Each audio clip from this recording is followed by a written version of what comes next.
Hi folks, how you doing? Welcome back to episode 65. My name is Ben and this is The Virus, and I am your host for today, where I will be talking about self-improvement, current events, a lot of different things, sex, drugs, maybe some death metal, not in that order, but however we get to them, we might be spinning off the cuff a little bit, but for the most part, those are what we're going to be talking about today. So self-improvement. I'm going to review my experience as I keep continuing reviewing my experience that I had at 10X GrowthCon and all the notes that I took off of each individual speaker that was there. And also we're going to talk a little bit about, selling, my review. Oh, and the government. We're going to talk a little bit about the government and the economy, because it's been on my mind for quite a bit, just the way that the economy is going. Not too happy with, I'm getting worried, let's put it that way, with the way this is going. Let me get this rock and rolling here. For some reason, this is making me log back in. Oh, and it's making me click a bunch of pictures where I gotta pick bridges, huh? Okay. Gonna do me like that, Restream. Oh, that's pretty easy.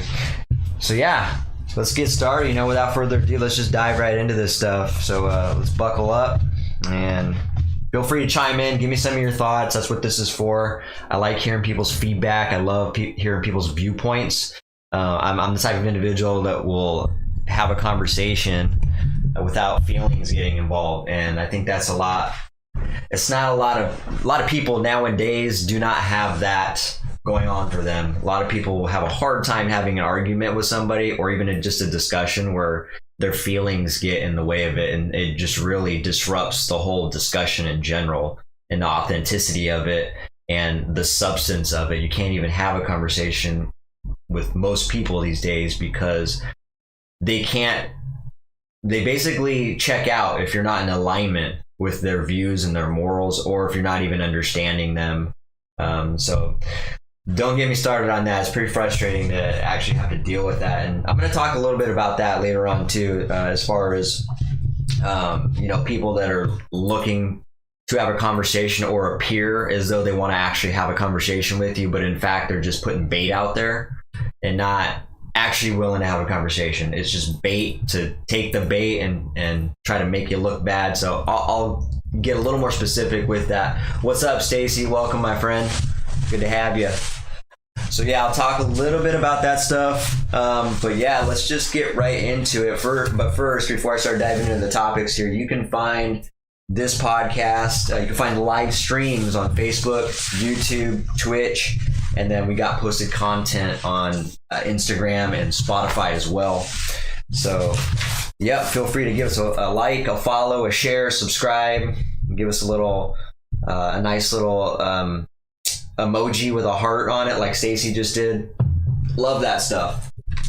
And so yeah, man, yeah, gals, let's get into this here. So the first today's contagious combo, I'm going to be talking about the government, and I'll get a little more specific. What I'm going to talk about is government handouts. This has been something that's really been on my mind quite a bit, and I've talked a lot.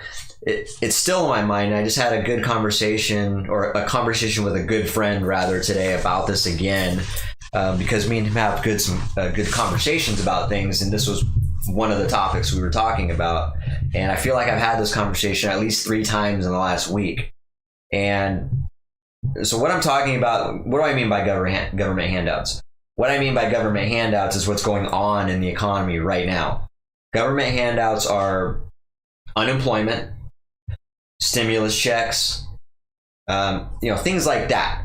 Right now, and by the way, right now it's actually being encouraged by the government to do that. They want you to stay at home, take the money, be dependent on us. And right now, the economy is dying. It's diminishing. I mean, obviously there are some Fortune 500 companies and multi-million-dollar businesses that are doing well, but they've already got their infrastructure and fundamentals already established. So those businesses yet have taken a hit, maybe, but they're still doing good, and they're not, in dire need of, definitely not in need of government handouts, and they're doing fantastic. And the individuals, this is a trying time for businesses, so this is a test for small business owners. What are you going to do in these contracting moments like this? Are you going to retreat? Are you going to contract? Or are you going to expand into this? Are you going to start leaning into it and start going against the grain, as my one of my mentors, Grant Cardone, likes to say? He talked about the 2008 recession where everybody was contracting and retreating. He decided to expand into it, and I heard him talk about that years ago. And when this recession hit, I remembered that, and so I did exactly that last year when this pandemic hit and they told everybody to stay home, shut your business down.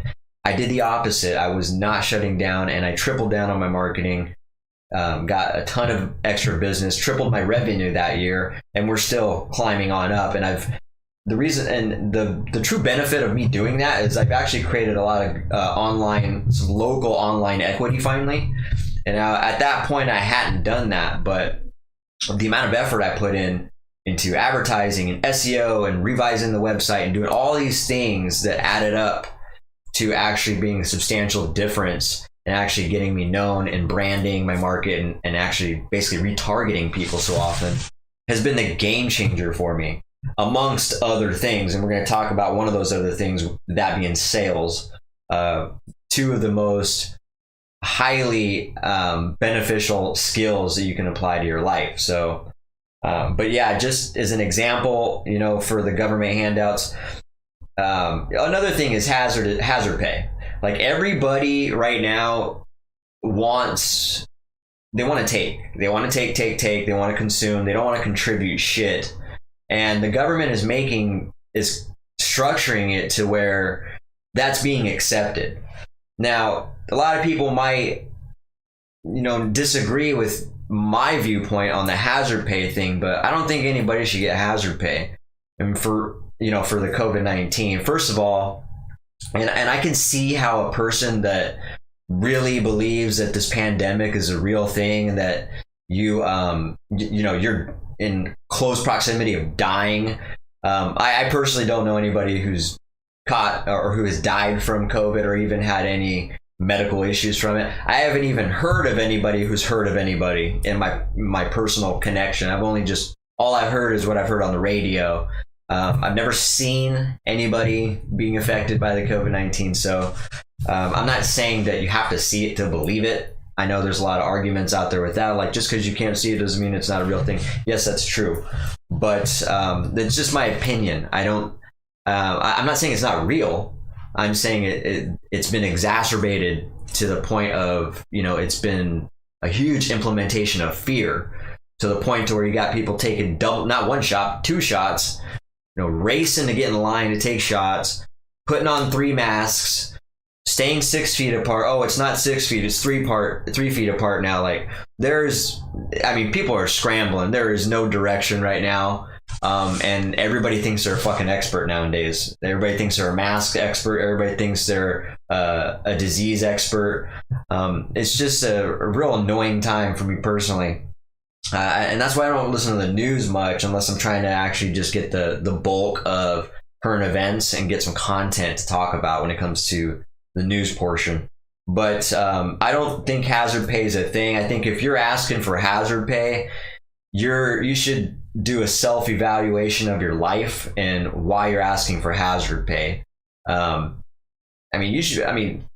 Honestly, every person should be able to make their own money, in my opinion anyway. You should be able to, I try to encourage, entrepreneurship. I try to encourage people to create something so you can sell something, a service, a product, an idea, something that's going to bring you some money.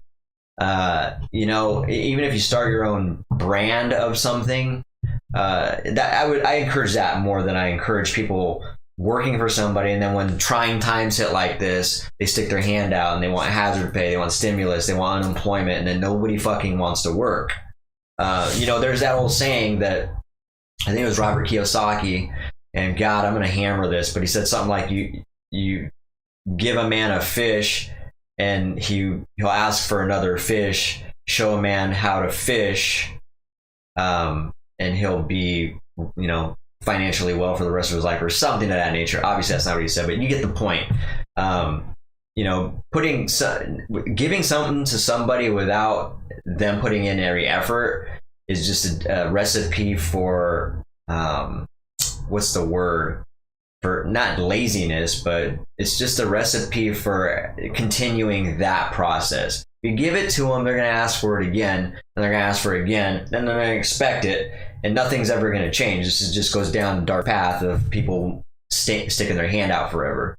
And if you're one of these people and you depend on these handouts, and don't take offense to this, but instead, just like I said, do a self-evaluation. Like, why are you in need of a handout? Like, to be honest, it felt fantastic when all this shit went down and I was not in need of any of these handouts. Matter of fact, I was in full force and highly motivated to create my own destiny and my own income and just generate more revenue. Matter of fact, I seen opportunity. I seen where people retreated, I was stepping in front of them. And that actually happened in some cases, like using Google as an example. And so I did some Google ads and I dumped out. I actually learned at that time back in March. I think it was March, right around March, right before they actually officially started closing down businesses or asked people to close down. I started learning the Google algorithms, AdWords, negative AdWords, negative keywords rather, and keywords and retargeting and all these things that go into advertising. Now, when I did that, it put me in front. No one's seen anybody else's ad. And since I put so much effort into it, I was the first person in line. I literally was getting 10 calls a day. When on average, I might get anywhere from 2 to 5. So I don't get a lot of calls. A lot of my leads are generated from Facebook and Instagram. But there are times where Google will fluctuate depending on, what everybody else is doing and how much they're paying. Because it's just a competition of who's dumping the most money into it for ads anyway. But yeah, the point I'm trying to make though is business is dying because people don't want to work. There's no incentive to work, but instead there's incentive to not work, which is just destroying work ethic. It's just destroying integrity in people. Like, they're just not building skills. This is just a bad recipe. It's a bad direction we're going right now. And I just wish the people that are getting caught up in part of being a part of these handouts would just stop and realize what is going on. Like, these handouts ain't gonna last forever.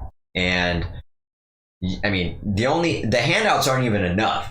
The only thing the handouts are benefiting, and you've heard me talk about this before, so the only thing that, like the stimulus, for instance, the only thing the stimulus is really helping is the ones who don't have a lot of expenses to begin with. So the 18-year-old, the 19-year-old, the 20-year-old, the 21-year-old that's living at home with dad, mom, grandma, grandpa, living in a apartment with 3 people, they're sharing rent. They have no expenses. They might have a phone, they'll make cable or Netflix or whatever, internet. And then the rest is just frivolous spending. So what are they doing? They're buying shit that they weren't able to buy before or justify because they needed that money. Now all of a sudden they got $1,000, $1,500, or whatever the stimulus is. They're buying video games. I mean, video game sales went up through the fucking roof. All this shit that people are buying is just unnecessary. So this arrangement that's going on right now is fantastic for the digital consumer market.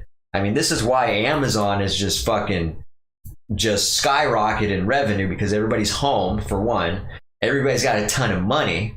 They're being hit and retargeted by ads constantly. Kind of like this guy's hitting me with a ad right now. He wants me to, I appreciate that, man. I don't think buying followers and viewers is going to make me famous. And being famous really isn't my intention. That just kind of would be a nice benefit to doing what I like to do, but I appreciate the offer. But yeah, this is crazy the way it's going. So this is bad, especially for those who don't try. This just gives them a green light to not have to try or put in any more effort because there's just no incentive. So yeah, I don't agree with hazard pay. I don't, QFC, the QFC in Seattle actually closed down when the government passed the hazard pay mandate. They're like, fuck that, we're closing down, we can't afford it. First of all, they probably couldn't even afford it. I think they were asking for $4 an hour extra. So let's just say, that they got 30 employees, which is they probably have more than that, I imagine. In Seattle, I'm almost certain they have more than that. Let's just say they got 8 hours, so $32 dollars. Let's see here. I can do this. Let's say 80 times 4. Okay, so $320 for the average person that works 80 hours a week. Let's just say that times 30. So that's another $10K. Damn, that's in 2 weeks. Is that real? Let's see here. 80 times $4 an hour. $320. Yeah, so in a 2 week bi-weekly pay, just using numbers here, $4 an extra hour is another $10K. Now that's just 2 weeks. For a whole month, we're talking $20K. So that's an extra $20K.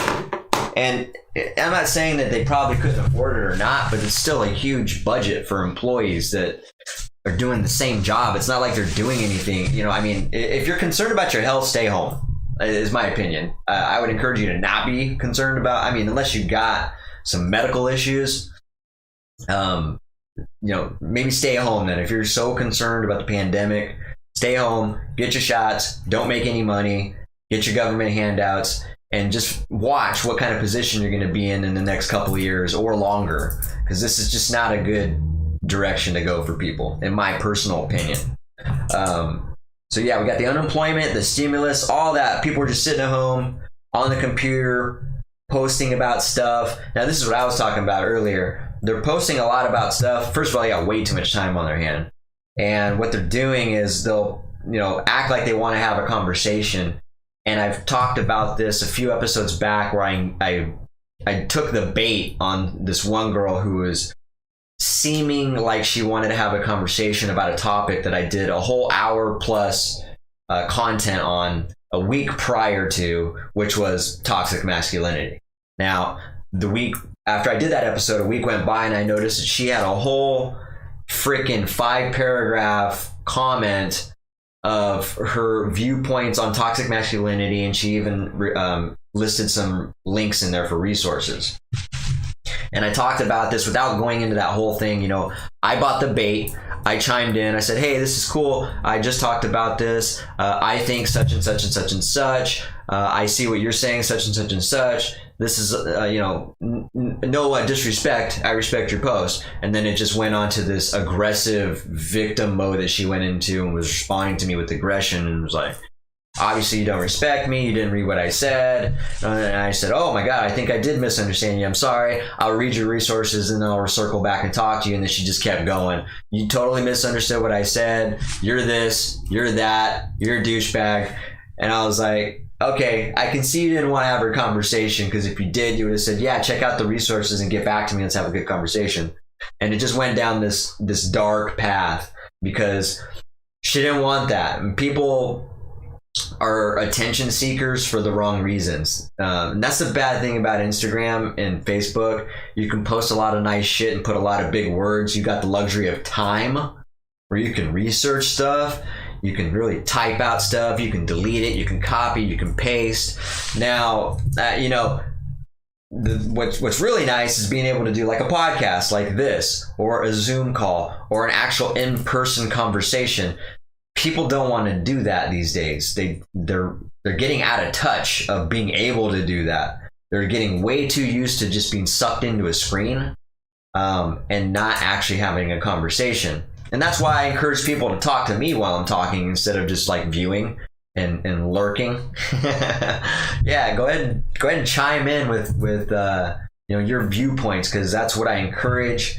I'm here to have a conversation. I'm not here to hurt people's feelings. I don't care, about hurting your feelings, but I'm also not here to do that, and I respect everybody's opinion. So I also expect the same, you know what I mean? It's not like something that should be avoided. We communicate. We're social creatures. We should be able to have conversations about stuff that we agree with and don't agree with. That's how we learn. That's how we grow. That's how we get smarter. And what's happening right now is the opposite. People think that they can Google a little bit of stuff and then start regurgitating stuff and parroting stuff and throwing in some big words here and there, and all of a sudden they're an expert. And don't get me wrong, I also use Google as a resource, and I use, I'm very picky though with where my resources are coming from and who I'm, where I'm getting this information from, trying to make sure that stuff's peer reviewed and make sure it's actually coming from a credible source rather than just seeing the first post and regurgitating that and copying and pasting it and just reciting stuff that I've just read. So I do take the extra time to actually dive into stuff and I take notes. A lot of people don't take notes.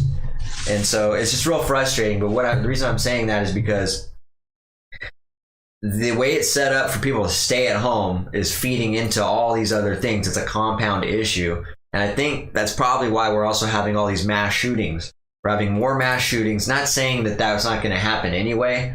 But when you give someone way too much time, bad things happen. If you're not busy enough, you're doing something that you shouldn't be. You're wasting a lot of time. This is a proven fucking fact. And I haven't even really heard anybody talk about this exactly the way I'm talking about it. So this is all coming off of my own brain right now. The fact of the matter is, using myself as an example, if I don't have space filled on my calendar, if I don't have something to do, chances are I'm going to be wasting time during that blank space that's on my calendar. It's just the way it is. And so that's why I make it real important for me that literally almost every single day has something for me to do, almost every hour of the day. And I'm actually working on making sure that every hour is taken up. And so the government asking you to stay home will pay for your groceries, will pay for your bills, will pay for this. And it's not enough, by the way. Like I said, the people that actually are forced to stay home and can't work, this money is chump change. Rent these days for like a 3-bedroom house, like $1,700. I don't know what rent is for an apartment around here. It's probably $1,200, $1,400 maybe. I know in Seattle it's like $2,000. Rent is through the roof. So if you're not actually making enough money, the government handouts ain't going to get you by. If they get you by, you're going to be living poor. You're definitely not middle class. There is no fucking middle class anymore. So you're either poor or you're wealthy. Pick which path you want to take. And so, yeah, not having way too much time is feeding all these bad things. Too much time is bad, all right? And so that being said, people are having too much time online talking about this and that. When you take the bait, which I will never do again, I got to be real choosy with who I take the bait with and how I take the bait. And because the only way I'm going to take the bait with someone want to have a conversation is if I pre-qualify them and make sure that they're actually a person that's going to be a good conversationist and have some substance to talk about, and maybe even invite them on the podcast, or have a Zoom call on the podcast or something like that, where they can actually speak to me and we can actually hear each other's tone of voice. We can actually know where a person's coming from. We actually make some headway in a conversation, as opposed to somebody hiding behind a screen and sitting there typing and having the luxury of time and not being able to improvise. Because that's where I really see what a person's all about, what they're made of.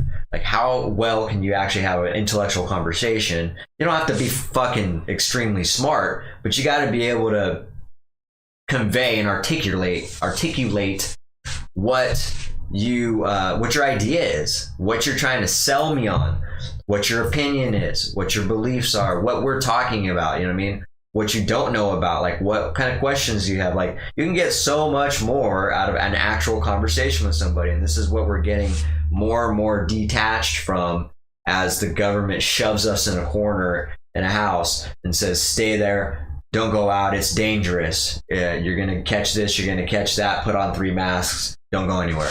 It's just, it's completely, it's sad. I'm actually worried about the way the setback people are putting themselves in when they buy into this idea that they're being sold.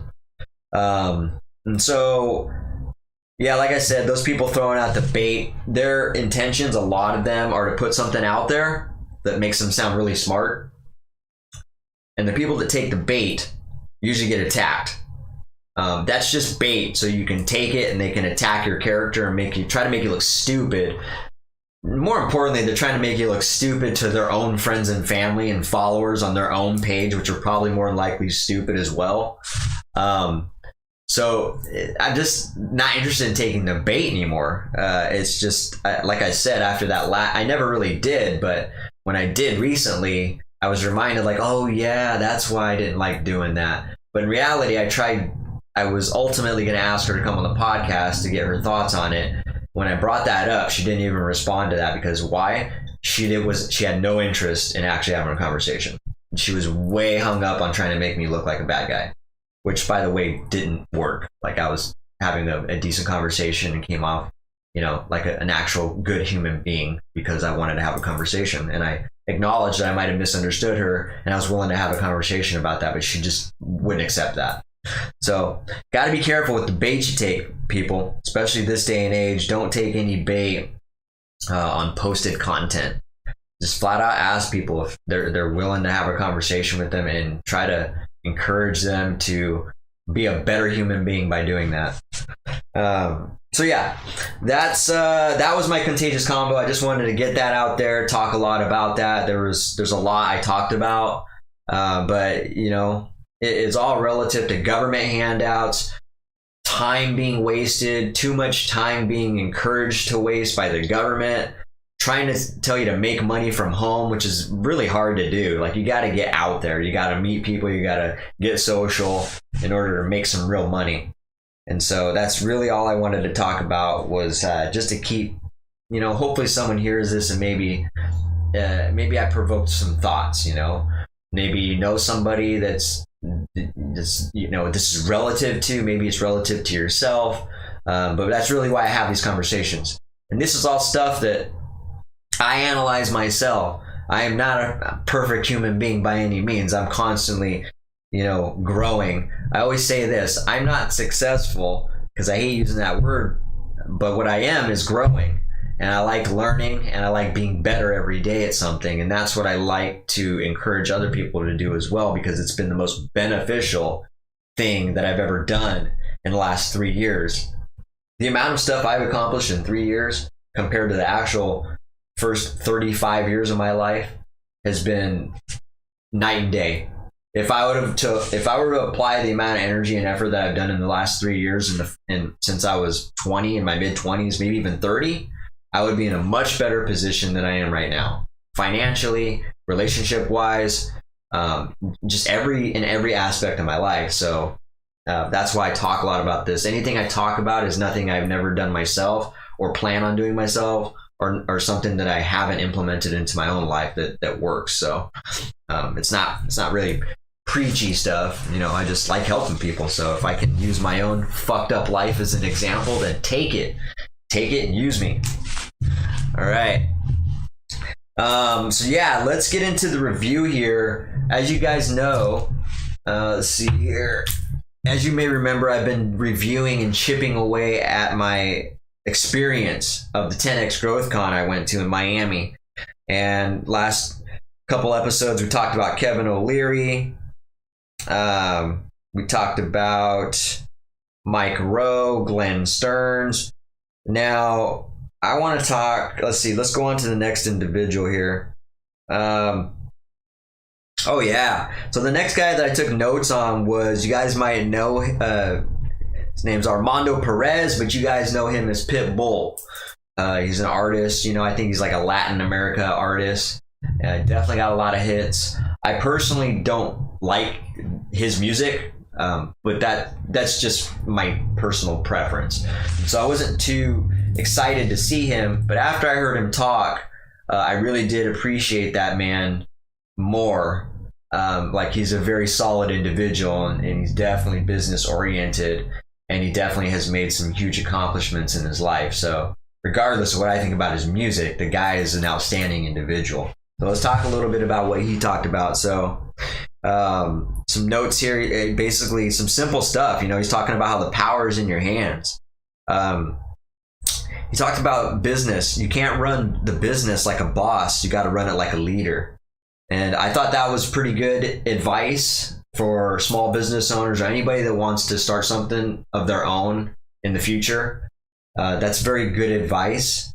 And I've actually, in some form or another, have operated that way. I do always try not to be that douchebag of a boss in my business where I'm just, giving out orders and being real aggressive and harsh.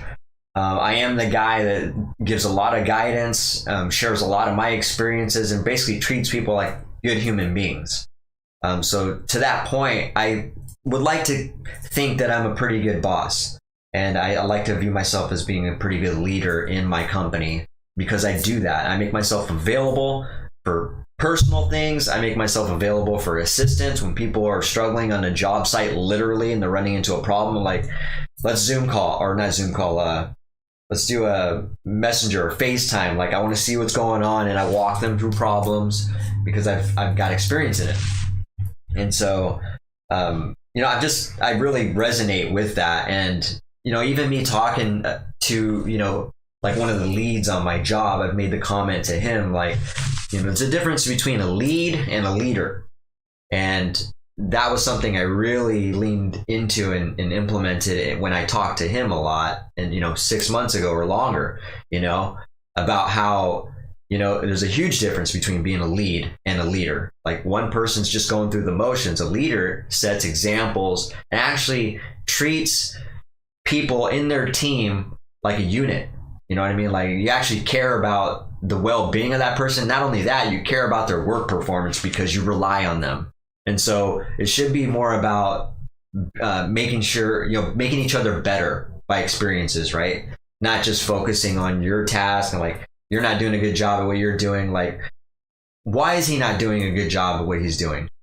Maybe own yourself a little, hold yourself accountable for that stuff. Even if you're not, like, look for ways to hold yourself accountable. And this is going to be a huge growth part for you, as it is for me. I've talked to people about accountability quite a bit, actually, because that's been one of the most beneficial things in my life too, is holding myself accountable for big things and little things. It's been so beneficial and rewarding, and it feels good.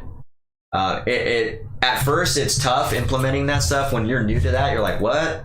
Like, why am I going to hold myself accountable for something I didn't do? When you really think about something that's may not feel like it's your fault, think about it really hard. If you dig deep, you might actually find out that the reason this is happening is directly because of you. And I mean, just think about the things that have happened in the past, whether it was 5 years ago. I mean, I feel like I talked to somebody recently about this, but the position you're in right now is because of a decision you have made a week ago, a year ago, 5 years ago, 10 years ago. And that's the way I think about my life, is everything is a ripple effect. And it's not always instant. We think too short term in instant gratification mode, where we think things happen instantly, and they don't. Like I said, that's the reason why I'm in the position of trying to, on this journey to be a millionaire at 38, when I should have been on this journey to be a millionaire in my mid-20s or even younger. That's an example. Using my life as an example, I was misguided, and that misguidance set me back because of those years. Like, I should have been doing something at this part of my life instead of doing it at this part of my life. So I held myself accountable, and I'm going the opposite direction. What's up, Jim? Welcome to the podcast, man. I appreciate you saying that you think I'm an awesome boss. So I really try to be, like I said, I really try to not be a douchebag of a boss. And so far I've gotten a lot of good compliments, or good feedback rather, from all my employees. So there's obviously been the people that I have fired who have, disdain and they're disgruntled or whatever, but that's their problem. That is something that's not right with them. That's projection from their own life and insecurities onto me, and I'm not going to accept that shit. They don't own space in my head. I've done my best to be a good person and to provide them an opportunity to be better, and they didn't want to accept that. Instead, they want to play the victim, and you're not a part of this team then. And so, yeah, I've definitely had people that don't like me, but that's their own fault. It literally is, because I don't think I'm pretty harsh or, super unreasonable. I mean, I guess I'm unreasonable, but in a good way. So yeah, what else did he say here? One thing he said was instant gratification. Ooh, I just talked about this. Instant gratification comes quick and leaves quick. I love that. That got me thinking a lot, actually. Comes quick, leaves quick. A lot of us, we don't realize how much we are oriented for instant gratification, how much we crave that. It's a discipline to, structure yourself for longevity and to win the marathon and not the race. It's really a skill, and it's a discipline. It's something you gotta, reality check yourself with all the time. I do it every day. I realize though, after I've changed my mindset, I know what instant gratification is. I know what it feels like. I know when I'm getting all warm and fuzzy with it, and I'm like, okay, don't get too comfortable with this. This is gonna leave quick, and you need to be focused on something that's long term. And so, yeah, I think a lot of people need to hear that. Instant gratification's all nice and warm and fuzzy and great, but comes quick, leaves quick. So that's why it's super important to focus on long-term goals. And then when you accomplish long-term goals, set another goal. Set another long-term goal. Like, there should always be something, and this goes back to being busy and staying motivated and making sure you're not wasting time, as I said earlier. All right, he also said, treat your life like a marathon, not a sprint. That's hilarious. So I probably subconsciously remember him. I've heard a lot of people say that. The tortoise and the hare example. Stefan Aarnio used that example. Be the tortoise, not the hare. Now, there's things in life that you should be doing quick too. So not to get that confused with, don't overthink something. Don't put yourself in paralysis through analysis. Some decisions need to be made quick. Some actions need to be taken quick. But in the long run, you should be the tortoise and not the hare. Because if you remember that story, the tortoise is the one who actually won. So I think that's a fantastic story to use as an example. Don't be selfish, but put yourself first. I think that's pretty good too. Excuse me. Don't be selfish, but help yourself first. There we go. That sounds a little bit better. This is what he said, you need to be able to, and I'm huge on this too, although, I like to contribute and help. I very much take care of myself before I even think about trying to help somebody else.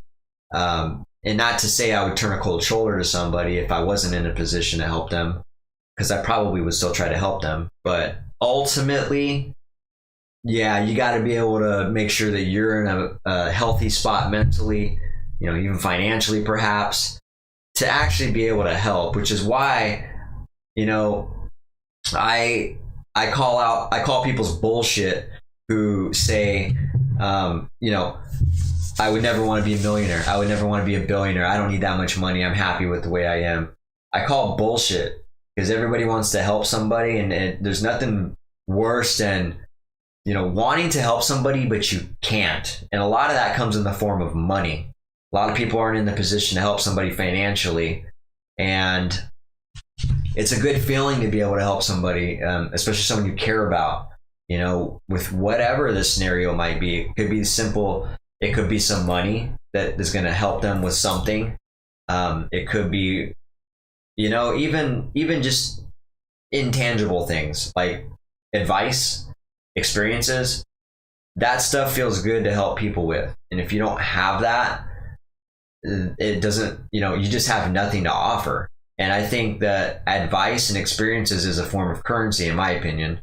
And I think it should be shared, especially with people that you care about. If there's something or something you have a suspicion is effective, or something should be known, it's efficient rather, you should be sharing it with people that you care about. And I think a lot of us, I would say that a lot of us like to do that in general. So here he says, complacency is the cousin of death. You guys already know, man. I've talked a lot about being normal, complacent, average. This is all stuff I've learned from Grant Cardone. Being that way is just, you're dying. If you're complacent, you're dying. You're treading water. You're not gaining any traction. You're just not going anywhere. You're wasting time. I can go on and on about this topic. And I've definitely used myself as an example, even when I was actually pretty motivated and working, for instance, in the same job for 10 years before I decided to quit and start my own business. I was complacent. Although I was learning new skills during that, and I was actually motivated to learn some of the skills and like get better at that, it was a form of complacency. I was happy with the check, the steady check, the salary, which I was being underpaid by. I was being sold the idea that I was being paid good, when in fact I was getting paid fucking pennies, man, especially for the millions of dollars I made for the company. So complacency is a killer, and it is a killer of time. And time, as you know, I don't know if you're still on here, Jim, but like we said, time is our most valuable asset. So if you're killing time, you're killing your life. Let's just keep it that way. Ooh, I'm gonna keep that down. That should be a shirt. If you're killing time, you're killing your life. Let me jot that down. Whew, that's a good shirt right there. All right. Approach your wealth with... Hold on, here. I skipped one. Always fly high with eagles and don't fly low with egos. He had a lot of cool sayings like that. You know, I like when people have tricky or creative little one-liners like that, because they stick. And those are the type of things I remember, and most people remember that. Those quick one-liners that have substance to them, like always fly high with eagles and don't fly low with egos. Super true. Super true. If you can suppress that ego that we all have a little bit inside of us, just learn to rise above that and suppress that ego, because that's what's keeping us from being better. And not only that, being better and surrounding yourself around other people who are eagles, like Pitbull was saying. And it's an example of, why I went to 10X Growth Conference to begin with. I've never been around that many business owners, that many millionaires, billionaires. I mean, that room had a huge net worth of people in it. Very successful people. So yeah, fantastic advice. Be an eagle, don't fly low with egos. Approach your wealth with stealth. I like that advice. And what he's saying is, don't always tell people what you're doing. Do it, and then eventually you can just show them with your amassed success or your improvements or the goals that you've accomplished. You can just show them by like, hey, dude, I've been doing this for the last 5 years and this is where I'm at now. You don't need to tell them all the time what you're doing. You can, but I guess what he's saying is, approach your wealth with stealth, and that can be beneficial. So I might be able to implement that advice into my own life and use that. So he also says, make money, don't let the money make you. That's good advice too. We've heard a lot of people say sayings like that. There's one popular one that comes to mind, and that's money doesn't buy you happiness. Yes, that's true. That's true. But money does buy options, and money makes people happy. So money doesn't buy happiness, but this is a nice one too, where it says, make money, don't let the money make you. So if you start making money, just remember who you are. Remember who you want to be. Don't get caught up in the instant gratification of it. So I think that's fantastic advice for somebody who's actually making a lot of money all of a sudden. What he was saying is also, the harder he worked, the luckier he got. I've heard Grant Cardone talk a lot about this.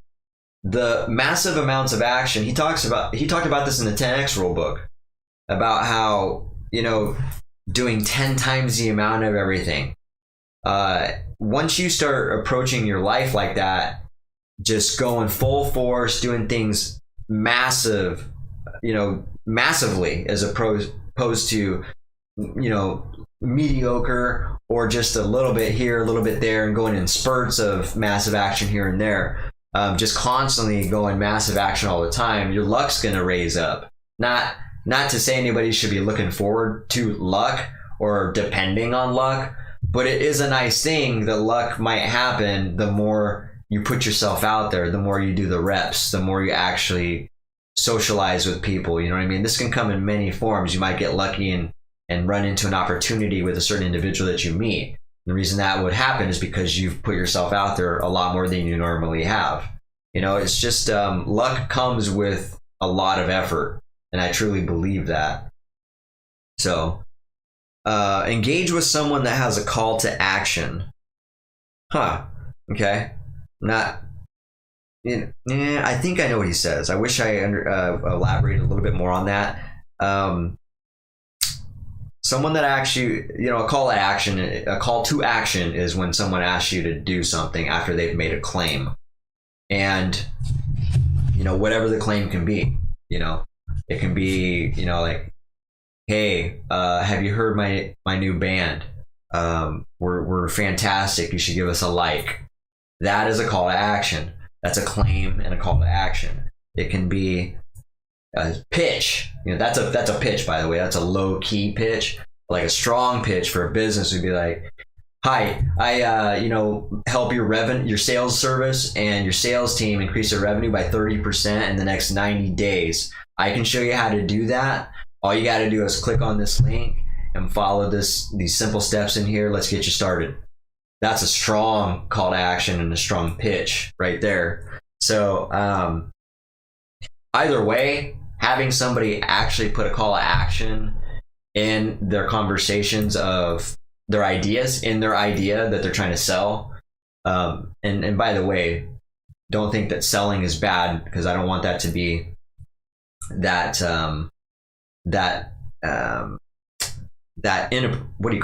misguided perception of sales. It's just not bad, because I'm gonna get into that here a little bit, but not to refer to it as that. Music. He talked about music a little bit, obviously, because he's made a lot of money. He's a very achieved man with his music. He says music sells everything but itself, and I thought that was very interesting. And matter of fact, I have realized that things don't sell themselves. I've learned this from, who did I learn this from? Stefan Aarnio. I heard this in a recent book that I read, which was The Closer's 7-Level Selling. Yeah, that's what it was. No, The Close 7-Level Selling. Sorry, I read 4 of his books recently, and all back to back. So I was trying to remember, and the one book I wanted to read, I haven't yet, which is Hard Times Create Strong Men. The other ones was Self-Made, Money People Deal, 10 Commandments of Negotiation, and The Close 7-Level Selling. So in 7-Level Selling, he talked about this. If you don't, matter of fact, I think the message that he specifically said, his direct quote, if I remember right, was, if you think a product or service sells itself, you have no business being in selling. Now, I think that's a bit harsh. I think you should just understand that nothing sells itself, and that you have to put the effort in, because I think everybody is built to sell. I think they've just been sold the idea that they're not good at selling, and they bought into that idea. So they bought into that sales pitch from people subconsciously, drilling that into their head, and then them buying that into that idea themselves. So yeah, I agree with him. Music sells everything but itself. It's fantastic. That is applicable to anything that a person is selling, whether it's an idea, a product, a service. You have to know, you have to get skills on how to get the confidence, make sure you know what you're talking about, at least the majority of the time. And yeah, you'll find out that there's a lot of product. I mean, now this goes back to the luck thing. yes, there are some times where the product might sell itself and it's what we call a slam dunk or a lay down, or whatever. There's a lot of terms for it when you get an easy sale like that. That happens, and that's part of what we were talking about earlier about luck. Luck happens to luck is gonna come into play the more effort you put into it. It's just in odds, just in general, just when it comes to odds. He also said, try to spot opportunities. Try to spot opportunities. This takes a real understanding of your environment and knowing what to do, looking for those moments of gut feelings, and I think I don't think this is something that's self-explanatory, to be honest. Trying to spot opportunities, I think, is one of those things that is an improvisational, I don't even know if that's a word. It's an improvising moment. Let's put it that way. We have to understand yourself. You're like, okay, there's something here that's telling me to go do this. It's telling me to go talk to this individual. It's telling me to put this post out. It's telling me to, do this. Though I think trying to spot opportunities goes hand in hand with gut feelings, probably. I don't know. This is just my personal opinion. So I think, I hope when the opportunities present themselves to me, I have the wherewithal to see it and feel it, because that's all I need. If I feel it and see it, I will be taking action on it. It's just understanding myself on when I think that needs to happen. And I can't really think about those moments right now where I have actually taken action on and improvise on a moment that I felt like was a good opportunity. But I know I have. And yeah, I've also created opportunities for myself too. So I would say just to dovetail his statement, try to spot opportunities, I would say try to create opportunities as well. So try to spot them, try to create them, and take action on it. And the last thing that I wrote a note on that he said was, think ahead, don't overthink. You will negotiate yourself out of a great possibility. This is actually fantastic advice. This also can go hand in hand with opportunities, or excuse me, is that what I was going to say? I think so, yeah. So thinking ahead and don't overthinking. This can go hand in hand with opportunities, absolutely. But more importantly, I think I even talked about it in this episode already, is people overthink things way too much, and you will put yourself in paralysis through analysis. The more you are that type of risk overt thinking individual, you got to acknowledge that, you got to understand it, and you're gonna have to push yourself out of the comfort zone, as I did. I was that guy that liked to be referred to and labeled as the perfectionist with cleaning. I always usually had a clean house, a tidy house. I've really let that go. For one, I'm busy, but I've let it go mentally. Like, it just doesn't bother me anymore, where I would, if I looked at my house the way it is now 5 years ago and I was busy, I would stay up till 2 a.m. cleaning and doing this. Like, I would, spend so much time making sure that I felt like I was a perfectionist. Now, I mean, I like a clean house, but that's just an extreme example. Using myself is how, I just overthought stuff way too much. So, I'm definitely not that way anymore. Like, if I find myself overthinking something and negotiating with myself and being, starting to get unsure about it, I'll think about it again and focus on what I think is right and really just go that direction. Because more times than not, that is what the right thing to do is the direction that is pulling me the most is the direction I should be going. And so I think that is fantastic advice, especially for the people that are comfortable, that are complacent and don't even realize it. I think hearing this type of stuff think ahead, don't overthink it, and try not to negotiate yourself out of a great possibility, because that's another thing. Some people don't even realize, but they've probably talked themselves out of a fantastic opportunity that's presented itself and they don't even know it. I'm sure I've done it. I'm sure I have done this at some point in my life, and I don't want to think about it, because what I do want to think about is, what am I going to do the next time an opportunity presents itself? It's not that, I'll tell you that. I won't overthink it. I'm going to take the opportunity. The more extreme it seems the opportunity is, the more I think I should take it and pursue it. And so my whole mindset has just changed completely from being that guy who always was trying to play it safe, you know? It's such a bad path to go down. I need a drink of this. My throat is dry.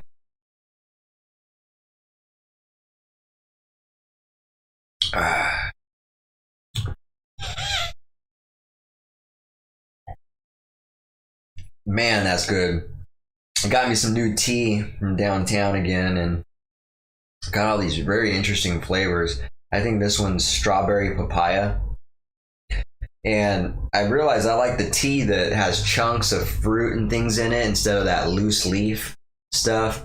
I like a good little balance of it. There is some loose leaf in it too, but I tend to like the ones that actually have fruit in it or chunks of stuff in it instead of just actual a lot of little loose leaf branches and twigs and things in the tea. Get a lot of floaties with those too. But that is good. And so, yeah, I picked that up for my daughter. Me and my daughter, for our podcast, we drink a lot of tea, and she loves tea time. So, all right, let's get into the next topic here. So that was it for my review section, and for Pitbull. Like I said, real solid individual, and I didn't expect him to have such an empowering story, but he did. There was a few guys that showed up that actually had a very moving story. Obviously, they're there for a reason. They're successful. There's just no other way to put it. They've achieved a lot in their life, and so I was real happy to be there and be a part of that story, to hear their journey, because it just put things in perspective. You know, you see people on TV, you see people on sports, in the music, and you just, sometimes I feel like in the back of the head, sometimes people just assume that they might have gotten lucky, or that they probably didn't have to work hard to do it. More times than not, they've had to work really hard to get to where they're at. And so I was one of those individuals too that, it's had that negative thinking when I seen the guy zipping past me in a Lamborghini. I always had a negative comment to say, like, oh, well, his dad bought that, or, he got that given to him, or, I don't need, the truth is, and I heard Dan Locke talk about this a couple years ago too, but the truth is, I don't know anything about that guy. He probably worked his fucking ass off to get that. Or he probably just put himself in a position to where that opportunity presented itself, and now he just hit a good spot in his life where he's able to reward himself with that, So yeah, I don't think like that anymore. I don't think that people are lucky, and obviously there are a select few, but I would argue that the majority of people that are doing well in their career have had to work their ass off for it. There's just no way around it. People see that. Higher ups and big powerhouse people see people like that. They can spot it a mile away, and they try to nab up people like that because they want strong people like that in their circle, in their business, in their network. That's the type of people you want to keep close to you, because they're go-getters. They're people that influence other people as well. All right, I'm going to talk about, I think it's been a while since I talked directly about sales. I've listened to a lot. I listened to Grant Cardone's audiobook, Be Obsessed or Be Average. I still haven't been able to, like, I got to get caught up with the review from 10X before I start getting into that on my notes. And once I'm done with that, I'll be reviewing the notes off of Stefan Aarnio's 4 books that I read as well. So I got a lot of notes on books that I need to catch up on. I don't know if you know, but I've been on Grant Cardone's Cardone University, or as they call it, Cardone U, for probably over a year now. And I signed up for the licensee program that he's got going on to be a certified licensee for Grant Cardone. Super fucking excited about that, by the way. Learning a lot of stuff in that. And so I've kind of dove deeper into the content on Cardone U all the time. Like, I mean, I'm constantly listening to, and it's stuff I've already heard too. Like, you know, he does a lot of the audio that he does for some of the 10X rule book is in there, but it's nice to hear things again, because when you consume so much, it's hard to retain so much. So it doesn't hurt to read a book or listen to an audio book for a second or third time, because you're going to remember stuff. You'd be like, oh yeah, that's right. Or you're going to hear something new. And so I think it's a real good idea. But anyways, been focused on sales quite a bit. Sales, massive action, and things like that. Now, let's just talk about where I wanted to go with this. But basically what I wrote down was sales is the only reason. So the only reason someone wouldn't be good at selling is because you've been sold that you weren't meant to be a salesman. And this has been true for me. I've had about 4 different sales jobs in my life, including this one that I own the business of. I was a telemarketer. I sold knives, without dropping. I think we all know what knife company sells knives, good company, by the way. And I've sold, what else have I sold? There's a couple other things I've sold. So I also sell the manufacturer's product that I'm a dealer for, sunroom materials, handrail materials, power screens and retractable awnings materials, building product materials. I'm a sales rep for all those. I mean, not technically, I'm my own company, but in order for me to make my money, I have to sell their product, because I didn't engineer or create or invent these products. And so in the process of making my own brand and content, by the way, aside from music. So I do plan on doing that, but in the meantime, I got to make this machine run well and be oiled constantly, so that I can focus a little bit more on my dreams and my creative aspirations that I want to do and that I want to generate revenue off. But thinking about this statement, I was very much sold the idea that I wasn't a good salesman. How ironic is that when I was discouraged and I didn't think I wasn't doing good at sales, I bought into this idea that maybe I'm not cut out for this. Maybe I'm not good at it. A salesman is a certain, you got to be a certain type of person to be a salesperson. All total bullshit.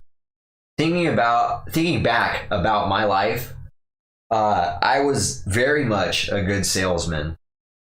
When I think about my childhood and how I grew up, I was kind of an influencer. I did things that people got influence from me. They trusted me. I think I was a salesman definitely among my friends. And so I sold my friends for sure. And so when I think about that, I was good at sales. I got people to buy into my ideas. And that's really what a sales rep is. Trying to convince somebody of your idea and what you want them to believe. And the more confidence you have, the better you can convince them. And this is not to be mistaken for something bad.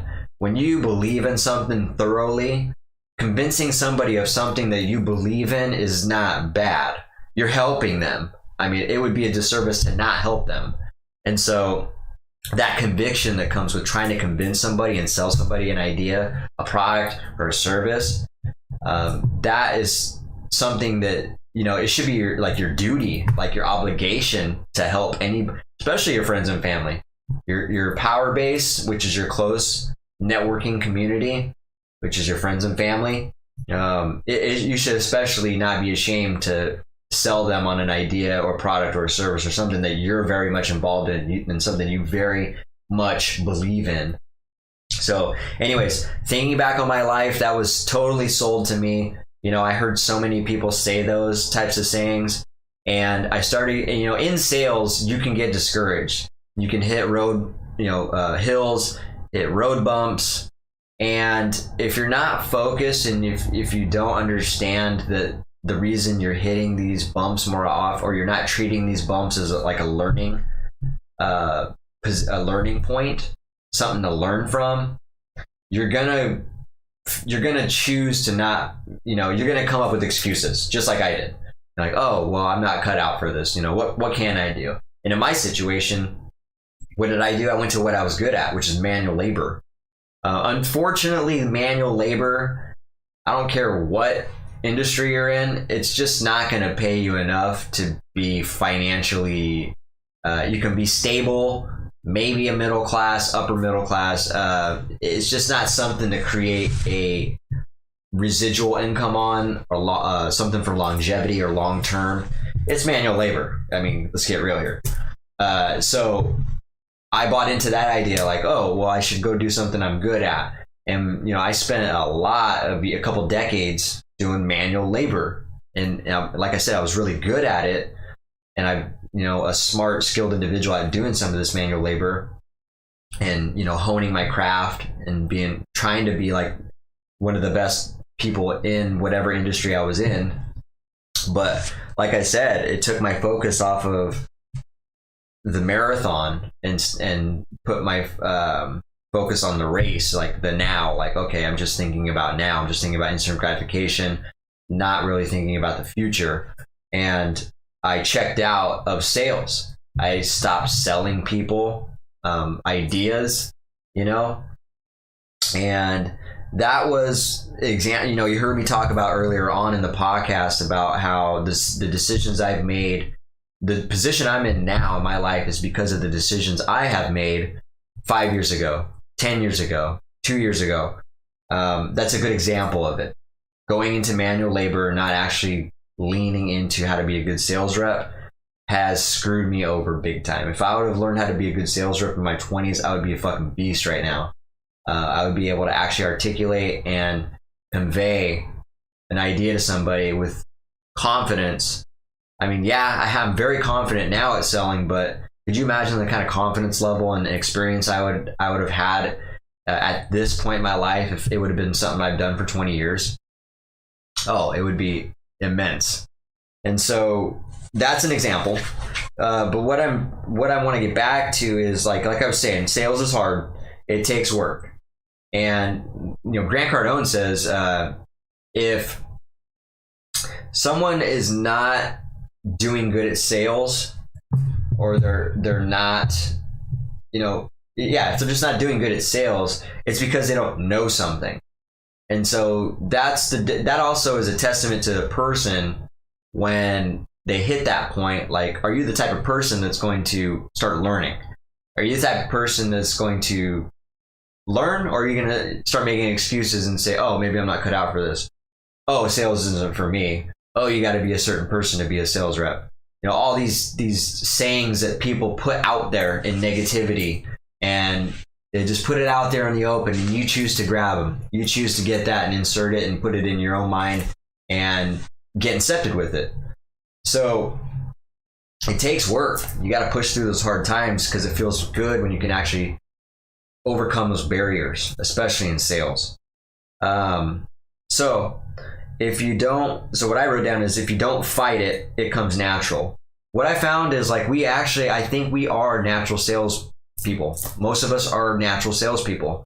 We've just been dumbed down.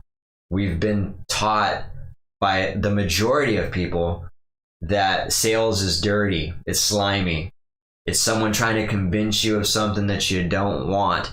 Yes, there are some people out there that are, unethical sales reps, but don't let that paint the picture of the standard for the sales industry. A true good sales rep is the type of individual I explained earlier. Someone who truly believes in their product, has bought their product, has owned it, has, even if it's just an idea, has bought into the idea, has been convicted of it to the point to where they're super confident that this is something that's benefited their life and will benefit the other person's life that they're trying to convince of this idea or product or service. So yeah, I think it comes very natural if we just don't fight it. It's something that is constantly being subconsciously put into us that we shouldn't do it. In fact, you should be doing it. It's going to be, I will tell you right now, my life, one of the biggest reasons why my life has changed and I'm not an employee, and why I'm able to actually do well with my industry, is because I learned how to sell. I couldn't sell shit during the first year and a half, maybe even. I had a really hard time. I wasted a ton of time running around. I would do quotes for anybody, anywhere, spend hours with them, spend hours doing proposals, drawings, and then no one would get back to me. They would just ghost me. They wouldn't respond to my emails. They wouldn't respond to my voicemails. You want to talk about discouragement? I've been there. In sales, I've been there. It is very discouraging. There's nothing worse than you putting your life into what you thought anyway. And this is because I just didn't know. I was uneducated. What I thought I was putting my whole energy into, I was just getting rejected, not being taken seriously when I was dead serious. There's nothing more discouraging than that. And I was there. I was completely there. And that's why when I started following individuals like Grant Cardone, and I read the 10X book, it spoke to me, and a light bulb went off, and immediately I knew what I needed to do. I at least had some direction. It's like, holy shit, I've never tried any of this stuff that this man's talking about. He seems to be successful. Why don't I try some of the things that he's doing? Again, there's other individuals that I paid attention to as well when it comes to my sales. Like Dan Locke is pretty good too. Another individual that really helped me was Oren Klaff. Very good sales pitch guy as far as getting into the neuroscience of how the brain receives information and how it's processed and how you should structure and frame your pitch deck. I've learned quite a bit. Anyways, since I've decided to commit myself to learning to actually what I could learn to be better at selling, my life has changed. I've been able to sell, for one, so it's actually bringing me more revenue. But more importantly, the feeling I've gotten from being able to convince them to be able to go to someone's house with confidence and confidently tell them, you should do this now.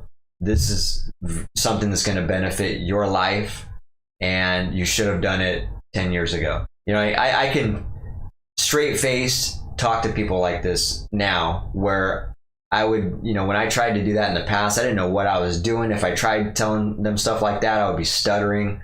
I would be, fumbling over my own words. When you do that, you come off as, very, uneasy. What's the word for that? When you start doing that, there's no confidence. You're not projecting any confidence. And the confidence needs to be real. It's got to be something that you need to buy your own idea before you can get someone else to buy it. And that goes hand in hand with the confidence. If you build that confidence, it's infectious. People see it and they buy into that. Like, this man really believes what he is saying. Maybe I should believe it. There's a truth to it. And a lot of people can also see through the bullshit. So most people can see a phony sales rep if they're trying to sell them shit. And by the way, I talked about a few of my sales jobs. The first sales job I had was being a telemarketer on the phone, where we sold shit. We sold like discount books to people, which to be honest, I felt bad about, but I gained a ton of skills at that job. Now, the reason why, let me talk a little bit about this. The reason why a person may think that they're not cut out for a job, by the way, if you've ever been in a sales job, whether it's telemarketing or you're selling knives or you're selling whatever, fridges, vacuums, you name it. The reason why a person could feel like they're not cut out for it is probably because of the same reason why I didn't. I followed a script. All these businesses have their own script that they manufacture, and they like you to follow the script. They want you to learn it, repeat it, and regurgitate it, and close people that way. What I've found is I have never been able to sell something by repeating a script verbatim. It's just never worked for me.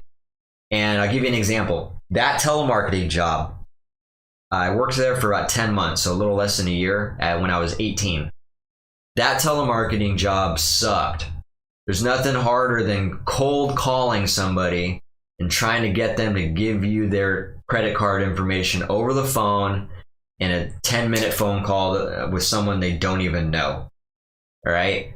It was probably some of the best sales experience I've ever got, though, because that is the hardest thing. When you cold call somebody, it's tough. They're just like, I mean, you guys know how it is. You've probably seen a family member or on TV or somewhere where they, you get that call where it's like, "Hi, may I please speak to Mr. Richard Johnson, please?" Like, "Yeah, who's this?" "Hi, this is Benjamin John from the Sears catalog, and we got your information. You got a moment of your time?" As soon as someone hears that, they're just like, "Yeah, no thanks." They'll hang up on you. Get off the phone. Like, "How'd you get my number? Take me off the do not call list." I've heard it all. So that job, going back to what I was saying, they had a very deliberate script that they did not want you to deviate from. Here's what I did. I deviated from the script. Matter of fact, their script was so long that I started playing with it. I made my own script. I took the bullet points out of their script and made it to where it sounded like me a little bit more. And I just put it in a tight little package of like 3 sentences. And let me tell you, I went from no sales or 1 or 2 a day to where I went to be an A rep. So they call them A rep, B rep, C rep, and A rep being the best representative they have because you make the most sales. I was an A rep, and one time I think I sold 40 plus, I made 40 plus sales in one day. And that's just making a ton of calls because it's on an automated system where you're just calling. As soon as you're done with one phone, you're on to the next phone call with somebody. And yeah, I've made more than 40 sales on cold calls in one day, which probably wasn't even an 8-hour day. So people buy. People can be convinced. People can sell. It was only because I decided to change the words, and when I did that, I was able to project confidence too. So that was the difference. Tightened up the package, built the confidence in my tone, my tonality, my speech, my approach, and I was able to convince people that what I was selling them was beneficial and worth the money and worth the time. So that's just an example of why people might think they're not good at sales, because they're following a script that's a shitty, outdated script. I ran into this recently where I went to sales training for one of the manufacturers that I sell products for. They also suggested that we follow their outdated, robotic, unpersonable script. As soon as I seen it, I'm like, this isn't something I would, first of all, the way it's structured is, you got to do the dog and pony show, and it just sounds so unauthentic.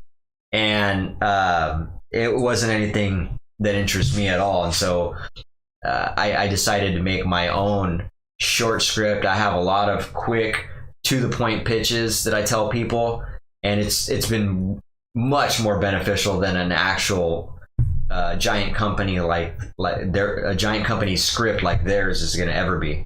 So I think when people do that, they follow too much direction and it's unsuccessful. They think it's them.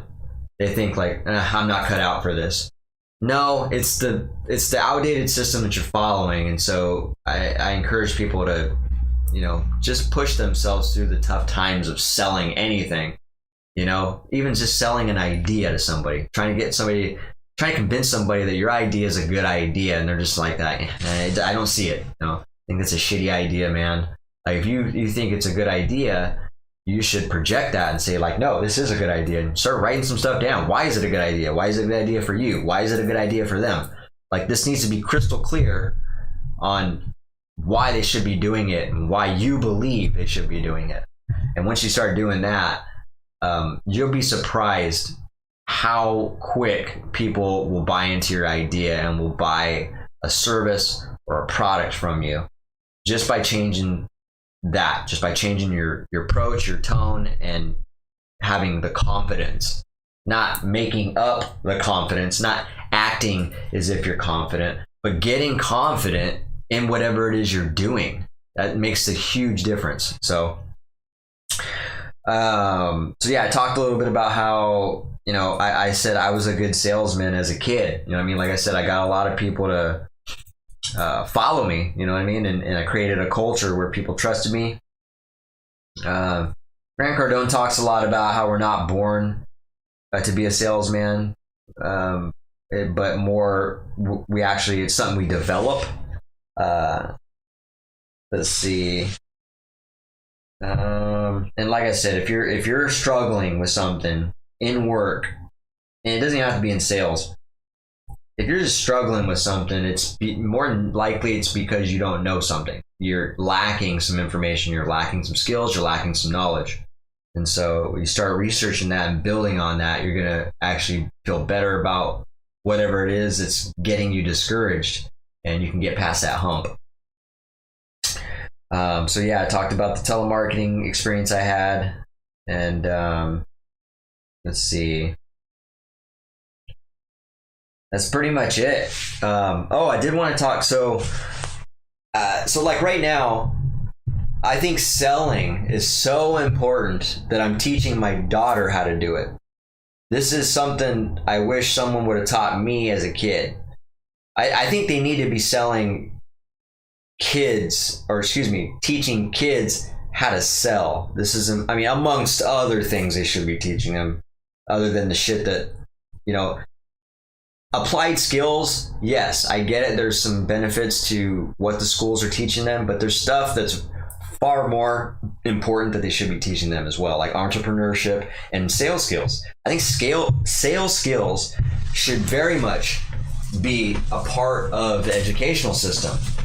To the point you're able to actually sell somebody is going to be the level of success you're going to have in your life. I truly believe this.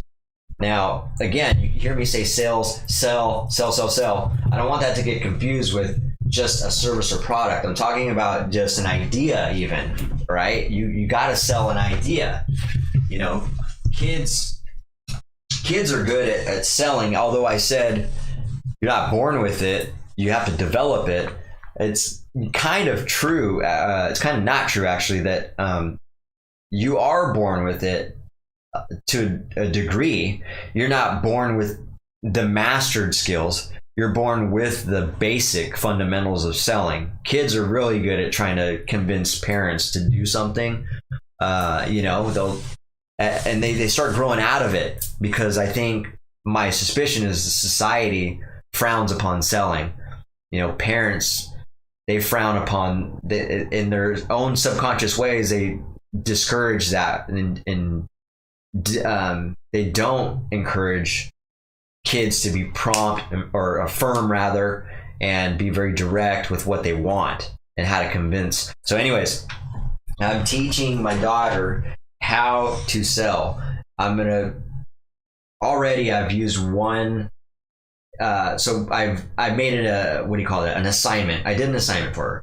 She wants it could be a tablet, whatever you want to call it. So she's been using my iPad to do drawings on Procreate, which is just a digital drawing app.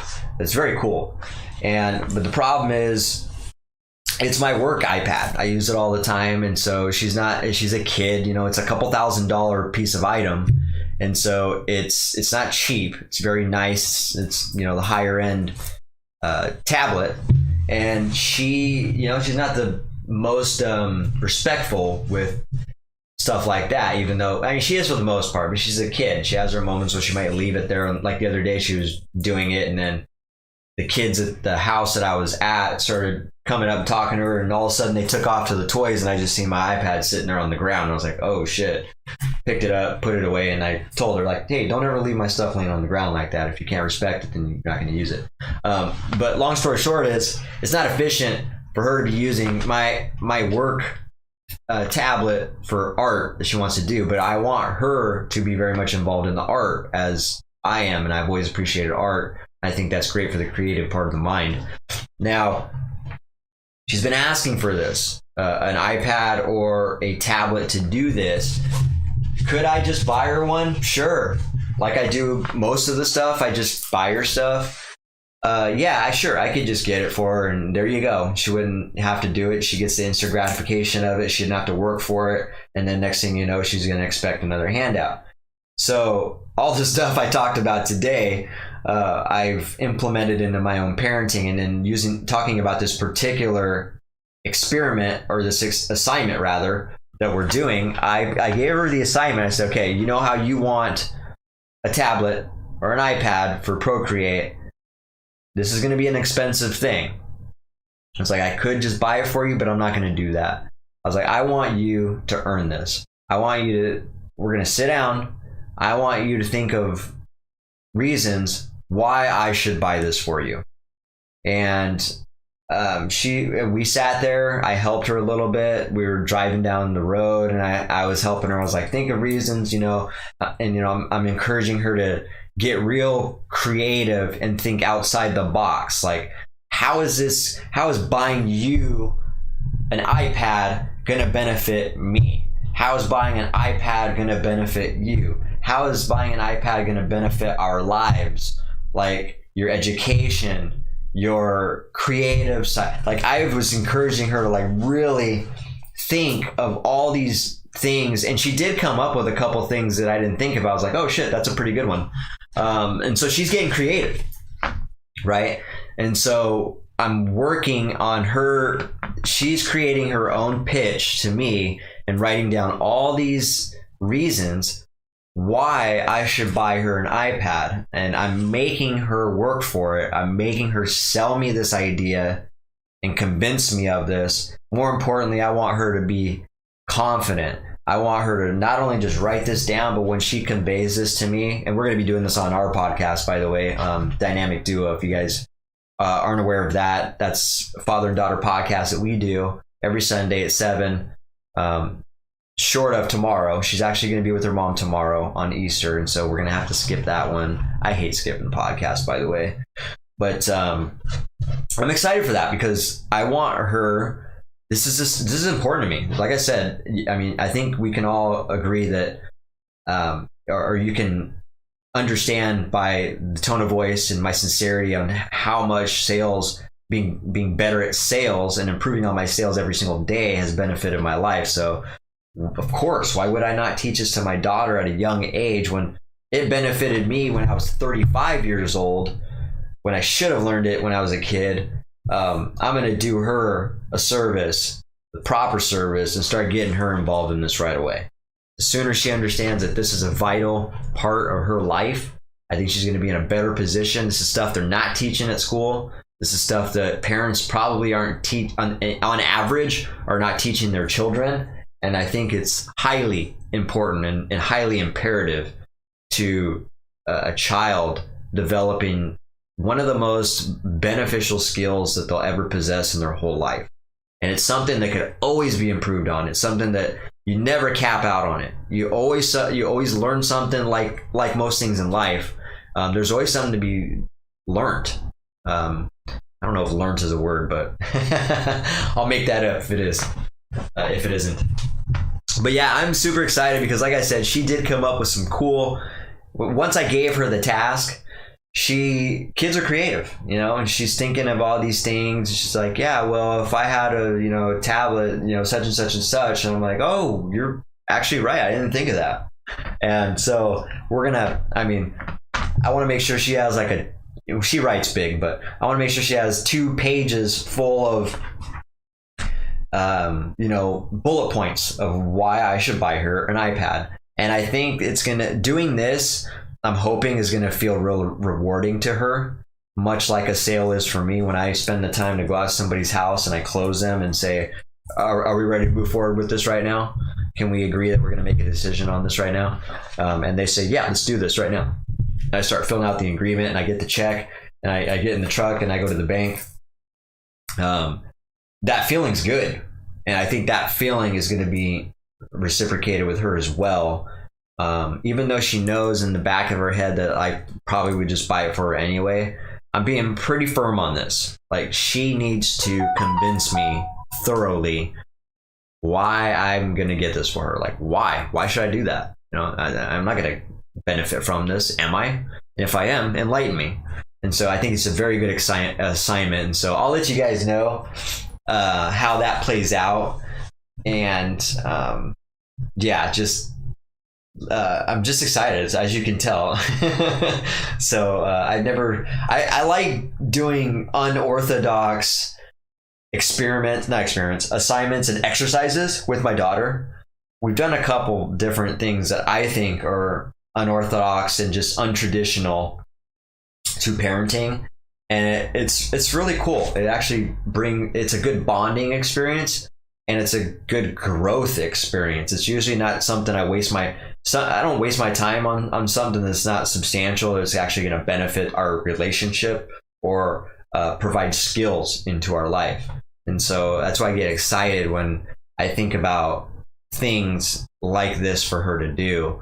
And she's getting into it. Like she's like deep into it and asking me some questions too. And, I'm trying to have her come up with all these reasons for me buying, these convincing reasons for me buying that for her as much as possible so that she can just exhaust, and get creative. And so, real excited about that. I'll let you guys know how well she does, or you could always follow the podcast, Dynamic Duo Podcast.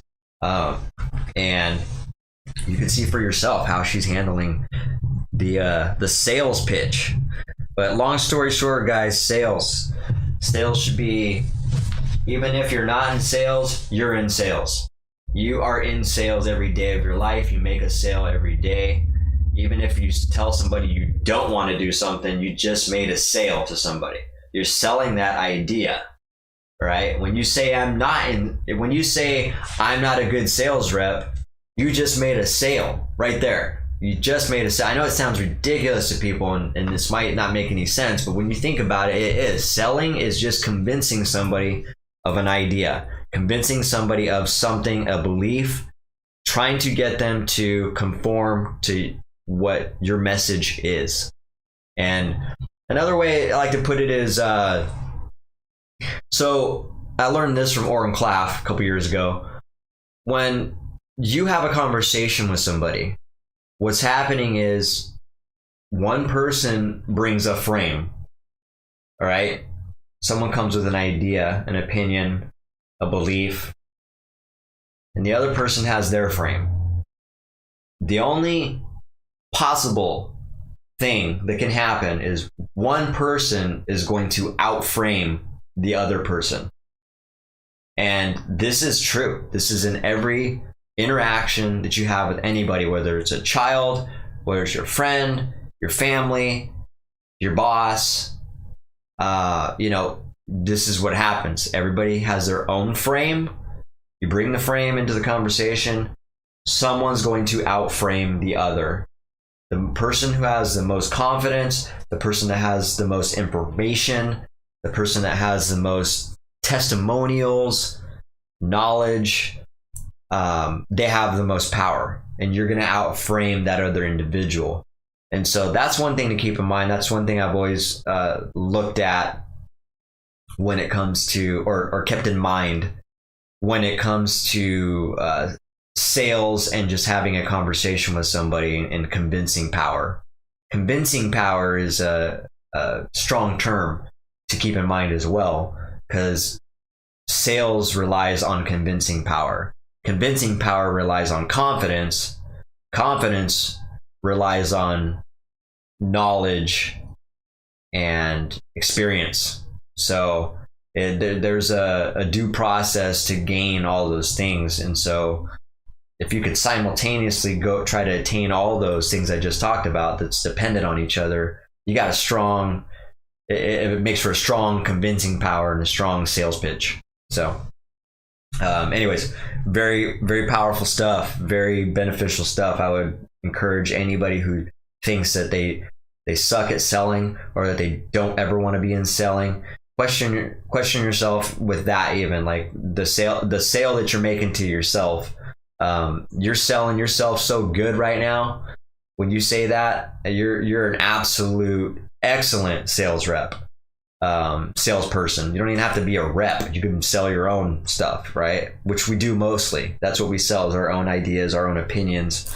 And so I just question people to take a look at their position. Even if you have no interest in being a part of a company that does sales as a sales rep, think about how you can be a better salesperson in conveying your idea to somebody. You know, it could be anything. It could be art, entertainment, you know, like a podcast, a Twitch channel, music that you're writing, your job, obviously, you know, a clothing line. It's so applicable to every aspect of your life. And so I think that's why it's so important. So it just resonates with me, because I can see the value that it's added to my life and how much more value it just keeps adding every day, because I learn and I grow and I research sales every day. Every day I'm learning on it, and I never think that I've learned all of it. There's so much to learn from it that I just keep getting smarter, and it feels fantastic. So anyways, we're starting to taper off here towards the end. Let me I need to get some tea in my mouth, in my dry mouth. Damn, that smells good. So yeah, this one, what do we got here? I think this tea right here is like pineapple. No, it's not. It's Berry Blast. That's right. Yep, that's good. First time I tried it, and it's pretty solid. It's got the fruity taste to it. Man, it's super good. Really good for your dry throat too. I don't know. You guys have heard me talk a lot about this, but doing a podcast for 2 hours and talking to myself to a camera for this long, it gets you a dry throat. And by the way, this is a great example. Going back to the sales really quick, I'm going to exhaust this topic. Me doing a podcast, this is literally selling. If I didn't have any content to talk about, and if I didn't believe about a lot of the stuff that I am talking about, or if I didn't think that any of it was beneficial to talk about, no one would believe me at all. Even if no one's buying into the idea, you can buy into the idea that I'm confident. You can buy into the idea that I believe firmly what I'm talking about, you know. And I mean, you can get a lot from an individual just by being around them and understanding that they are selling something. Like, you can understand a person a lot by listening to them and what they are selling also, if that makes sense. And so you can tell a lot about a person, you really can, by what they're trying to sell, how they're trying to sell it, what their confidence level is. There's never, if you go back and look at like the first few podcasts that I did with Danny on here, very uncomfortable. Not like crazy uncomfortable, because I'm pretty used to talking to cameras and talking to my own phone here, doing live feeds on the job site and things like that, which was very uncomfortable at first, by the way. That's selling too. If you ever post a picture, a selfie is selling. Right? It's a way of selling because you're projecting confidence of yourself out there and you're trying to convince somebody of something. What it is all subjective to the individual, right? But yeah, if you especially do a live feed video, which I do quite a bit,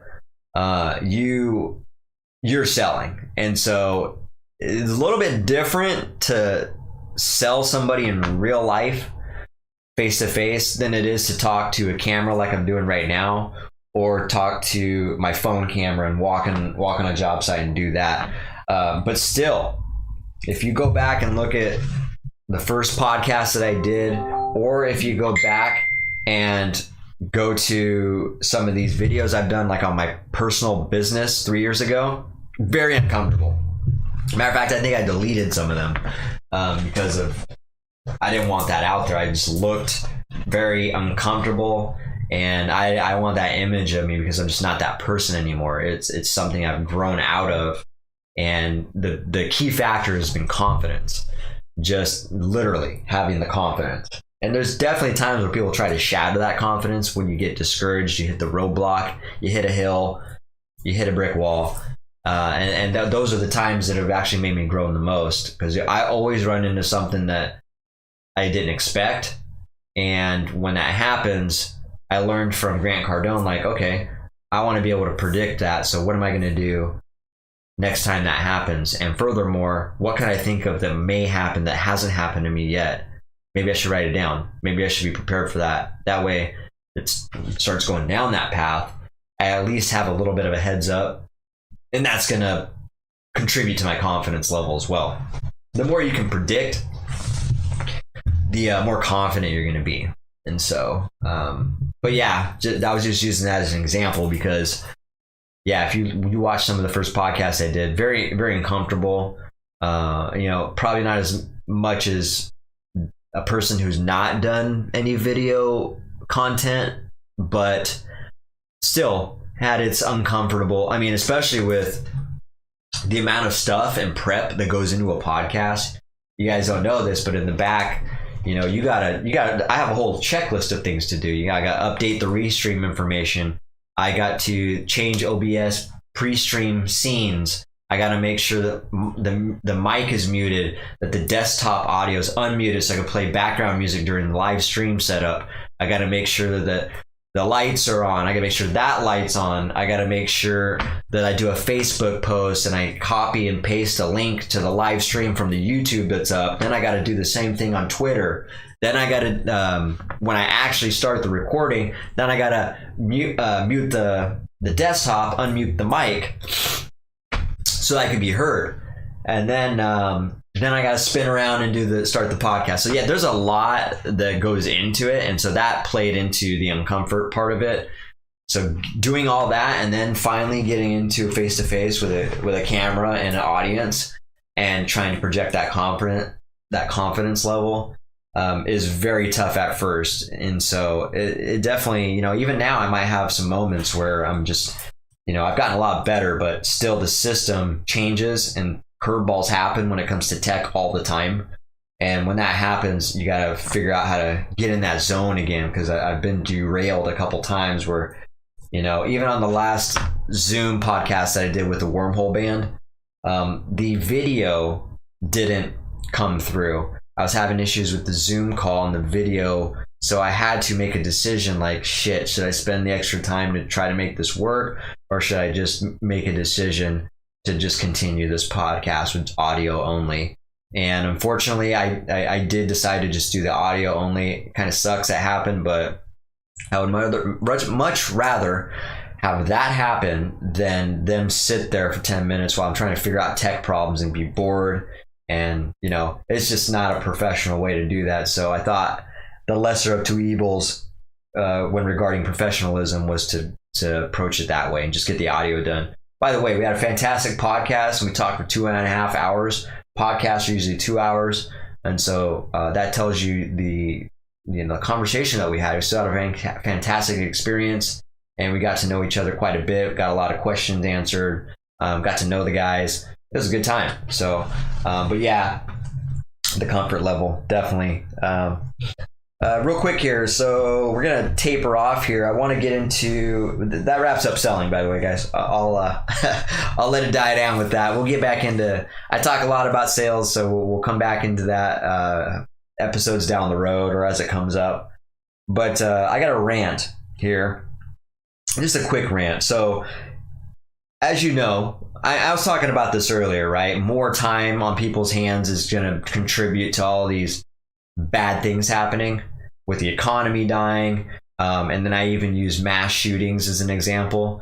I believe that. I believe people have way too much time on their hand, and especially the people with evil intent have even more time on their hands. And so with the guy, I'm going to talk about the Boulder shooting, right? The guy that shot up the supermarket or something like that. And I think he killed an officer and a ton of other people, or 10 people.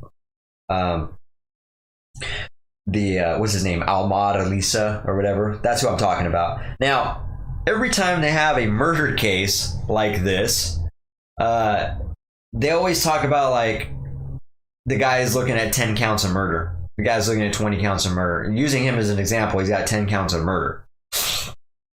At what point do we just assume that he's going to stay in jail the rest of his life and there's no need to prosecute for each and every one of those? Can we figure out a way to like lump the counts of murder into one or something? Like, I think it's super fucking unnecessary to say 10 counts of murder. We're going to charge him for every single murder, 10 counts. And then we're going to go through the process of when we sentence him, like in the case of such and such and such, you get life in prison. For the murder of this guy, you get life in prison. For the murder of this guy, you get life in prison. You're gonna say that 10 times? Like, at what point is it? I mean, we're just spinning tires here. Like, I don't know if it's just a due process thing that needs to happen. If it feels like there's some kind of closure for the victim's family, maybe, by going through this. But let's just say I was part of, if I personally was had a family member that died from this guy. Let's just say one of my family members was one of the 10 guys, right? And he was victim number 7. I think I would be okay if they're going through the prosecuting and they're like, yeah, so you got this, for this guy, you got life in prison. For this second murder, you got life in prison without parole. For this third, you know what? Fuck it. You got life in prison without parole. Can we just not worry about the rest of it? Case closed. If I was, if I was part of that and one of my family members was a victim to that, I would be okay with that. Like, there's no reason to really go through the motions of that and waste everybody's time, waste tax dollars, waste money on lawyers and the judge being there. Let's get this shit over with. Let's get him in jail for life without parole, and let's move on with life. All right. I think it's just a waste of time doing that. And at one point it's just silly. Like, we're going to go through 10 counts of murder without parole. Why? I mean, let's figure out a way to be more efficient with this, guys. I mean, there's some things that are just dumb. And if I'm missing something here, like, someone enlighten me. Like, what is the purpose of going through 10 counts of murder, each and every one of them? I mean, you could say their name or, acknowledge their name and the victim's name, I guess. There's still a way to lump this up and I think be more efficient. So I would be okay with figuring out how to do that, because it seems silly. I think I'd like to think we're smarter than that, but on the other hand, sometimes I wonder. But yeah, that's just a rant of mine. I was just thinking about that as the guy's being prosecuted rather. So anyways, yeah, I hope you guys enjoyed that. We talked a lot. I talked a lot about the government. I talked a lot about government handouts, businesses dying, hazard pay, unemployment, stimulus. Talked about people having too much time on their hands. We talked a lot. I went over my review of the 10X conference with Pitbull being there and all the things that he talked about, which is really cool. We talked a lot about sales and how that's beneficial to your life, how imperative it is. We also Just went over my rant about wasted court time. So yeah, we covered a lot. I will say, so yeah, as I get out of here one last time, I'm gonna go with give you guys a quick question of the day. List out the plugs there one more time, and then we'll wrap it up. So the quick question of the day. So selling is a way of life, right? Now, the quick question I have for you is, think of an idea that you have been said that has not been, that you've been sold. I can't even read my own handwriting. Here we go. Think of an idea that you have been sold that has not been beneficial for you to your life, all right? So I want you to think, what idea have you been sold, whether it's directly, subconsciously, someone saying it throughout the years since you were a kid maybe. What idea have you been sold in your life that has not benefited you at all?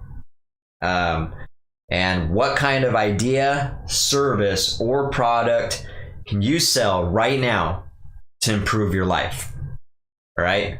So think about those two questions right there and give it some thought. If you get honest with yourself and you think about that, the answers will shock you. They literally will. Being honest with yourself is the doorway to possibilities. It really is in yourself. So yeah, so that's it, guys. Before we get out of here, I want you to make sure that you can check out these live streams on Facebook, Twitch, where else? YouTube. There we go. And we got posted content on Instagram and Spotify as well. So go ahead and give us a follow, give me a like, give me a share, subscribe, and yeah, just help me get that momentum going here. I want to build this follower base by the time I hit episode 100. And got a lot of hours into this already, so there's no reason why I can't. So let's get this momentum rolling. And I want you guys to be a part of it too, because I appreciate the feedback. I appreciate anybody participating in this. I really do look forward to this.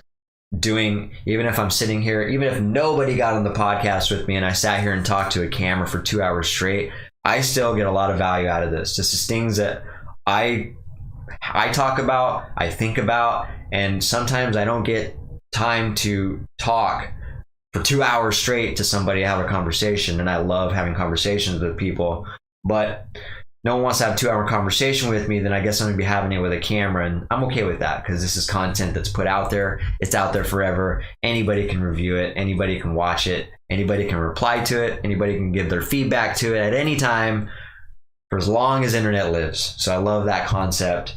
And I just enjoy doing it. So I'm going to keep doing it. It's fun until it's not. And I'll let you know if that ever happens. But yeah, give us a like, follow all those platforms. I really appreciate it. I thank anybody for being here, contributing, sharing, following, doing all those things I talked about. And you are appreciated. So I'm going to get out of here. I will see you guys next Saturday at 7.